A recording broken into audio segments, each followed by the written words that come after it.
হাওড়ার বাগনানের ১৬ নম্বর জাতীয় সড়কের কাছে ভয়াবহ দুর্ঘটনায় মৃত্যু হয়েছে ভারত সেবাশ্রম সংঘের এক সন্ন্যাসী এবং এক সেবকের। সঙ্গে আরো ৫ জন গুরুতর আহত হয়েছেন। কলকাতার বালিগঞ্জে ভারত সেবাশ্রম সংঘের প্রধান কার্যালয়ের তরফে বিবৃতি দিয়ে বলা হয়েছে, সংঘের সন্ন্যাসী স্বামী শুভঙ্করানন্দ মহারাজ এবং সেবক বাসুদেবের মৃত্যু হয়েছে। আশঙ্কাজনক অবস্থায় এসএসকেএম হাসপাতালে ভর্তি করানো হয়েছে আহতদের। পুলিশের তরফে জানানো হয়েছে, গড়িয়ার ভারত সেবাশ্রম সংঘের একটি ম্যাটাডোর পূর্ব মেদিনীপুরের মহিষাদলের দিকে যাচ্ছিল।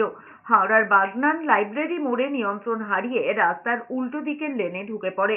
ঠিক তখনই বালিবোঝাই লরির সঙ্গে ধাক্কা লেগে উল্টে যায় ম্যাটাডোরটি। বিকট শব্দ পেয়ে স্থানীয়রা এসে উদ্ধার কাজে হাত লাগান। সন্ন্যাসী এবং সেবককে আশঙ্কাজনক অবস্থায় উলুবেড়িয়া শরৎচন্দ্র মেডিকেল কলেজ হাসপাতালে নিয়ে যাওয়া হলে চিকিৎসকরা সেখানেই তাদের মৃত বলে ঘোষণা করেন। এই ঘটনায় এক্স হ্যান্ডেলে শোক প্রকাশ জানিয়েছেন বিজেপির রাজ্য সভাপতি সুকান্ত মজুমদার। সকাল 6:15 নাগাদ এই দুর্ঘটনাটি ঘটে।